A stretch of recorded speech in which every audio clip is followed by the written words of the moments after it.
Ladies and gentlemen, good morning. Welcome, a warm welcome to JEC World, day number 2. Day number 1 is behind us. A day, I'm sure, if you remember yesterday, I'm sure for many of you, a long day, right? A long day of conversations. Right? A long day of probably things you didn't know at the start of the day that you did know at the end of the day. So lots of discovery as well. And if you enjoyed yesterday or everything that it brought, I'm sure you're going to enjoy today because we're going to do it all over again. Day number 2, JEC World 2023. And we kick off right now. We kick off with a journey, literally a journey, a composite journey of discovery, a composite journey of really Roland Jourdain's success in the Route de Rome on the We Explore Felix Fiber composite boat. You know him, you know his name, you've heard about him as well, and I'm intrigued as much as you really to hear what this session is really going to bring us in terms of inspiration, in terms of ideas, and probably in terms of advice as well. So really understanding the eco-design, specifically the integration of the Felix fibers in the boat's construction, which is technically feasible and doesn't compromise the performance as well. Also, journey of the team's convictions, the challenges, the ups, the downs, the paving the way really forward in this environmentally friendly solution-based idea as well. So really, as I say, a discovery on all of this. Let me just tell you as well, ladies and gentlemen, that this will be all in French, right? This next session is in French.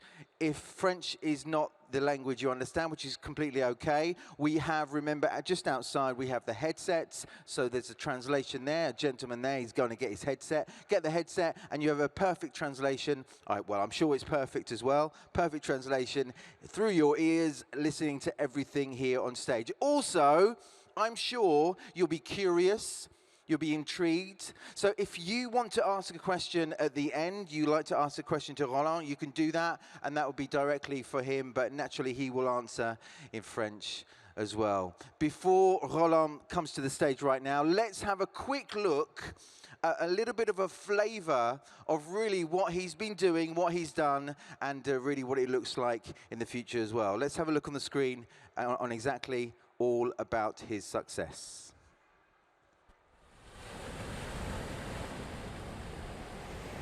Lever de soleil sur Basse-Terre. On vient de passer la tête à l'anglais. Et voilà nos copains. Il y a de la vie sur Terre. On était tout seul depuis 15 jours.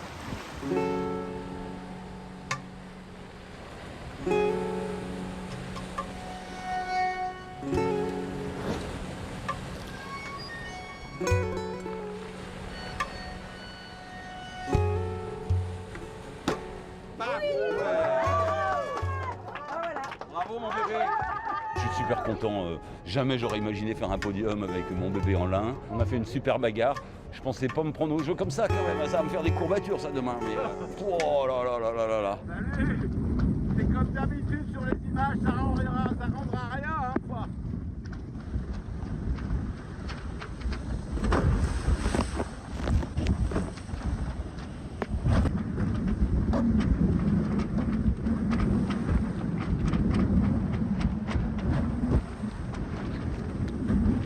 Les Açores, c'est là. L'anticyclone, c'est là. Et donc, on tire des bords pour trouver un petit trou de souris qui nous laissera passer. Le concept était de faire traverser le bateau, faire parler du projet, etc. Mais pas... Mais ça m'a plu. Ça m'a plu. Et je ne peux pas dire autre chose. We Explore, c'est le fruit d'une innovation écologique que nous développons depuis 10 ans. Ce catamaran est construit à plus de 50% en fibre de lin, une première mondiale. Et pendant ce temps-là, le linge sèche dans la Casbah.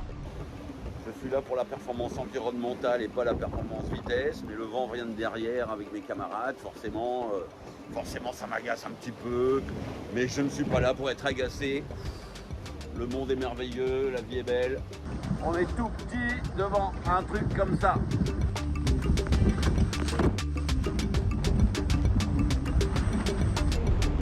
Ah, c'est chaud là.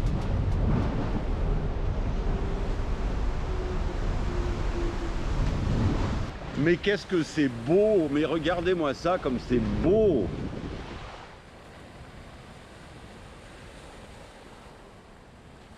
Tu sais, dans les bateaux d'aujourd'hui, on voit plus le dehors. On vit enfermé dans des boîtes. Et là, j'ai une vue panoramique. J'ai la vraie vie. Je suis revenu à ce que je cherchais au début, c'est être en contact avec les éléments. Ah bah dis donc, là on vient de passer une nuit. Pouah. Ouais, voilà, c'est pour vous montrer une image de ce que peut être un navire après une nuit et une matinée de manœuvre. Voilà. Et voilà. C'est pas joli, joli.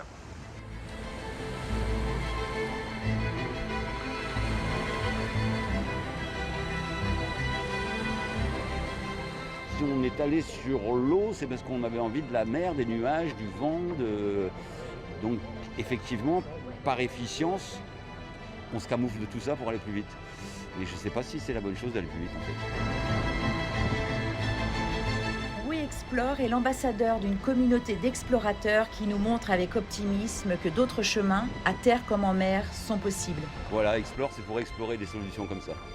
Que ce soit en termes de matériaux, de limitation de notre impact environnemental et d'augmentation du plaisir, surtout. Et j'ai pris beaucoup de plaisir. Donc voilà.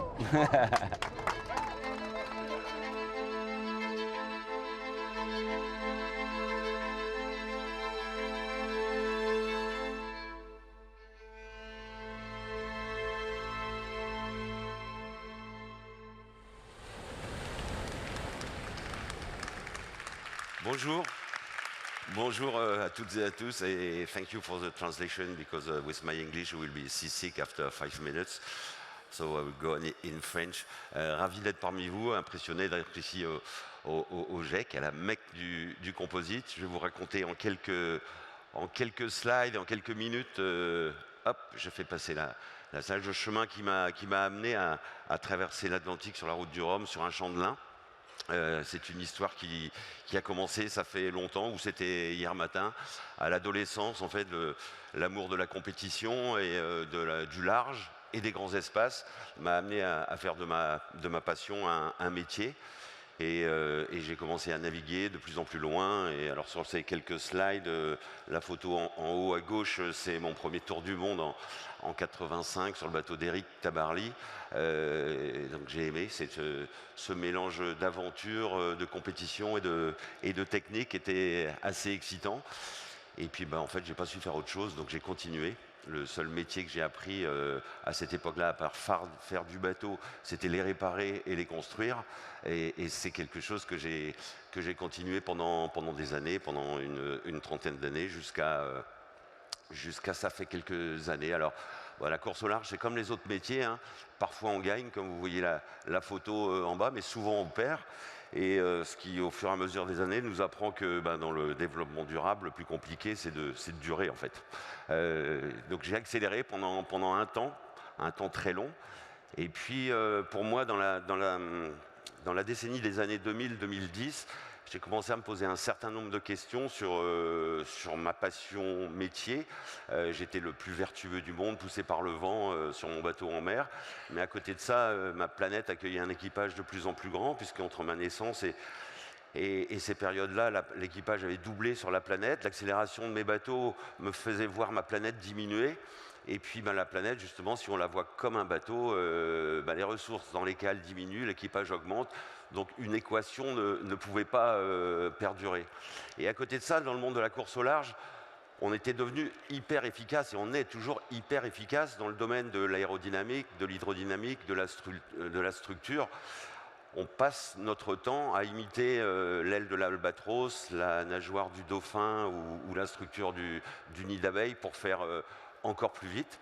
Mais ça me convenait pas tout à fait, parce que j'avais du mal à me projeter en poussant toujours mes limites et les limites de mes propres projets, les limites de mes bateaux, dans un contexte où les limites de la planète étaient déjà atteintes.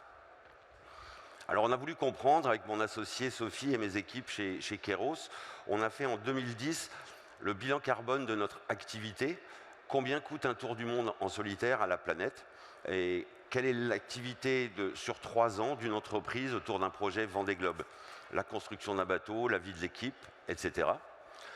On a appris des tonnes de choses et des verrous qui étaient facilement levables comme d'autres plus longs sur le long terme. Mais en tous les cas, le pas de côté dans notre entreprise était engagé. Et encore une fois, j'ai voulu m'inspirer du vivant, m'inspirer de la nature et du monde végétal. Et on a jeté un œil dans ce monde des matériaux végétaux en rassemblant par curiosité, par plaisir, des fibres de banane, de chanvre, de jute, de lin, de coco, etc. Alors la fibre de lin est devenue très pertinente à nos yeux par ses caractéristiques mécaniques, par une filière déjà existante textile et aussi un circuit court, puisque nous sommes en France et nous avons le meilleur lin du monde. Alors convaincu de ça, avec des essais en éprouvette, avec des universités de Bretagne Sud, l'Ifremer, on a lancé nos premiers vaisseaux, mais surtout en 2013, on a passé le pas et notre bureau d'études est devenu Keros Environnement, uniquement axé non plus sur la performance vitesse, mais sur la performance environnementale, donc par la recherche de matériaux et de process à moindre impact environnemental. Alors nos premières réalisations étaient de grands vaisseaux, des surfs, des stand-up paddle, le petit trimaran que vous voyez sur les 2 images en haut à droite, qui est le Goualaz et qui a 10 ans et qui se porte très bien. J'ai navigué dessus la semaine dernière. Des collaborations avec des chantiers. Ce type de bateau sort en série maintenant en fibre de lin. Et un bateau de transport de passagers aussi en composite lin. On est sur des techniques thermodurcissables, en infusion, avec des sandwichs en balsa ou en liège, parfois en IDAPP, on est dans le domaine de la R&D. Et parce que la pollution des océans elle vient de la Terre, on s'est aussi tourné sur les immenses volumes de plastique et de composite qui étaient chez nous. Et en fait, ça nous a amené sur des territoires complètement éloignés de la course au large, comme le calcul et la fabrication de selles de cheval, de microbilles pour la cosmétique. Alors c'était un monde très très étranger pour nous. Et le développement et la réalisation de notre gamme Kerlin, qui était honorée par un Jack Award en 2022 et que l'on va produire en partenariat avec la société Ecotechnila. Mais en fait, on s'est rendu compte assez rapidement que la technique seule ne nous permettra pas de passer le cap des transitions écologiques, pour des raisons diverses, comme le coût, la résistance au changement des bureaux d'études jusqu'au service marketing, en fait une inertie des habitudes. Alors c'est pour ça qu'on a décidé de créer le fonds Explore, dont les 3 piliers sont expérimenter, coopérer et inspirer. Et donc depuis 10 ans, Explore embarque les petits et les grands dans une réflexion générale sur notre impact écologique et surtout la transformation possible de nos usages et de nos comportements. On est des adeptes de l'action et on veut faire ça dans le plaisir. Et il y a une infinitude de solutions et surtout ce qui me paraît évident, c'est qu'il faut embarquer tout le monde dans un imaginaire différent et raconter un nouveau récit. C'est pour ça, en fait, qu'en 2020, on s'est dit il faut aller plus loin, il faut construire un plus grand bateau. Et de là aider l'idée de We Explore, qui est une vision concrète et générale de nos réalisations professionnelles et dans l'intérêt général. Alors We Explore est un catamaran de 60 pieds, de 18 mètres, qui, comme on le voit dans la vidéo, a été construit à plus de 50% en fibre de lin. Alors tout ça, c'était pas possible tout seul, évidemment. Alors grâce à des partenaires très impliqués dans l'opération, comme Terre de Lin, la coopérative Terre de Lin, qui a fait tisser le tissu quadriaxial adapté au process du chantier par la société Certex. Le chantier Outre-mer, qui produit ce bateau en série et qui a accepté de jouer l'aventure avec enthousiasme. Donc le pont de We Explore, c'est à peu près le développé d'un terrain de tennis. Donc c'est la plus grande pièce en lin réalisée à ce jour, sur une technique thermodurcissable par infusion, un sandwich en mousse PET et en résine vinylester.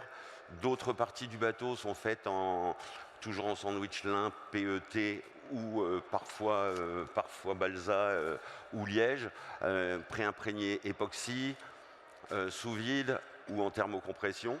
Et les aménagements du bateau sont faits avec notre matériau Kerlin, donc un thermoplastique 100% biosourcé, recyclable et compostable. Alors d'autres partenaires dans l'opération, comme Bureau Vallée, utilisent ce partenariat pour inciter leurs clients et leurs fournisseurs à changer de process et à imaginer des matériaux et des systèmes moins impactants dans leur cœur de métier. Voilà l'histoire de We Explore. Alors We Explore, il a fait le pas de côté. Il a réussi à montrer dans la route du Rhum qu'on peut faire différemment et rester dans une forme de performance. On a, je pense, ouvert des voies. Et demain, on va continuer. Demain, We Explore va rester toujours un laboratoire technique et une source d'inspiration au plus grand nombre pour faire différemment, autant dans l'utilisation des matériaux, mais dans l'usage de nos systèmes embarqués, dans l'usage d'un faire différemment, dans une direction de plus grande sobriété, ou en tout cas d'harmonie avec le monde du vivant autour de nous et avec la planète. Alors je regarde quand même le prompteur et je vais laisser la place pour quelques questions si vous en avez. En tous les cas, je vous remercie de votre attention parce que je suis ravi d'être encore une fois par ici et ravi d'être dans ce monde du composite. Et comme la vie est composite, eh bien, vive le composite. Wonderful. Right, so we don't have too much time, but I'm sure you're curious. Some of you'd like to know more. So if you have a question, just put up your hand and we'll come around now with a microphone. You can ask in English or in French, obviously. Any questions at all? I'm sure there are. Just over here.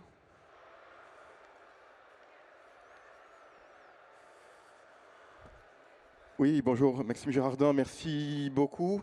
Ma question serait sur les résultats que vous obtenez en ACV sur votre bateau, en comparaison du même avec du verre là où il y a du lin aujourd'hui, sur des critères carbone, sur d'autres critères, où est-ce qu'on aboutit? Merci beaucoup, monsieur. Merci pour votre question. C'est la question où en fait ça fait partie des milliers de questions que pose effectivement cette quête vers la performance environnementale.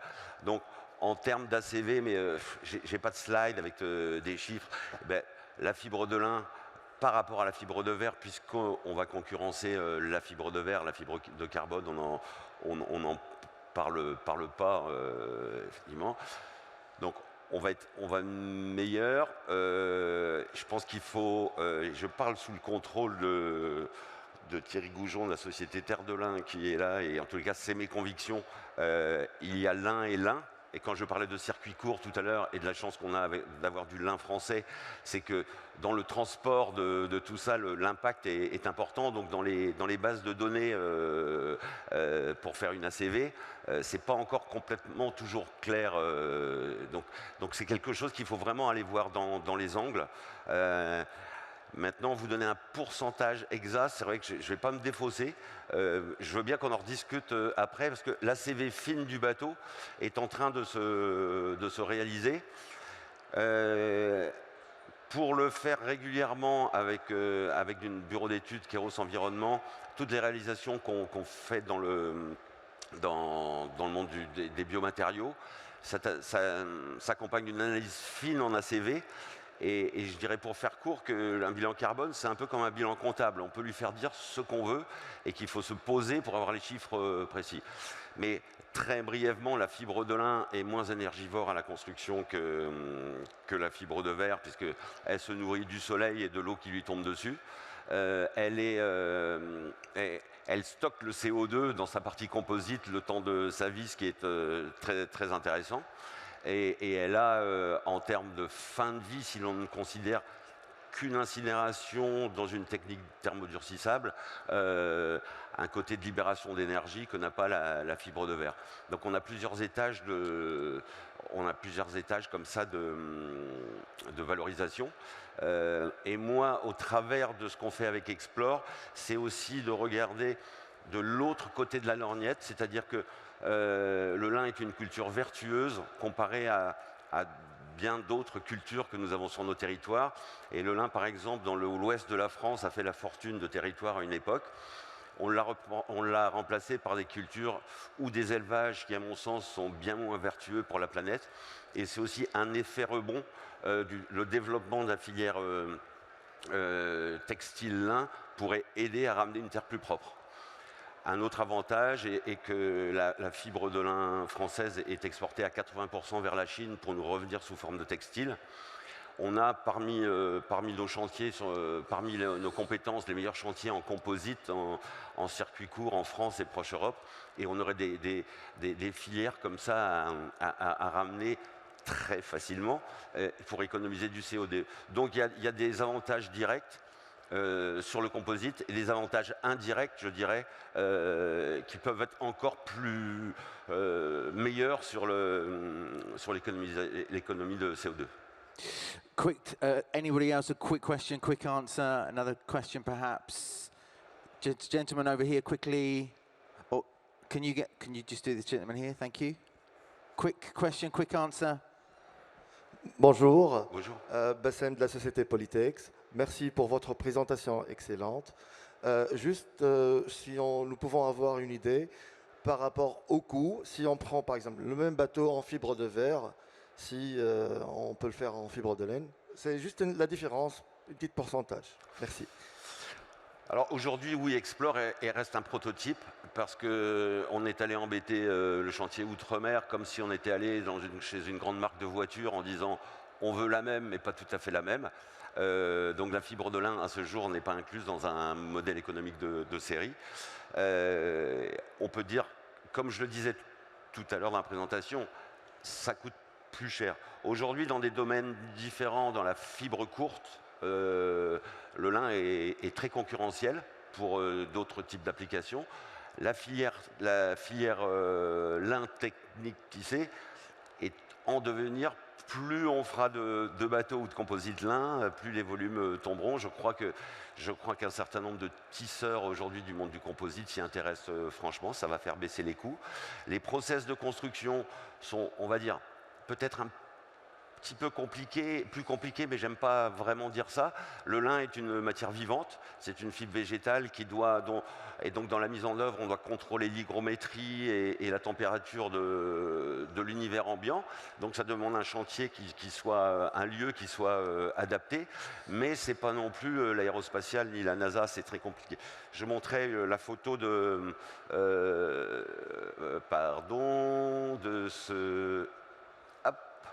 voilà, du bateau que vous voyez en bas à gauche. Ce modèle de bateau est commercialisé à Concarneau par un chantier avec qui on collabore. Un modèle de 6,50 m et un modèle de 9 mètres qui sont produits en série depuis 3, 4 ou 5 ans, je crois, je ne sais plus. La différence de coût au final du bateau est de l'ordre de 4%, je crois.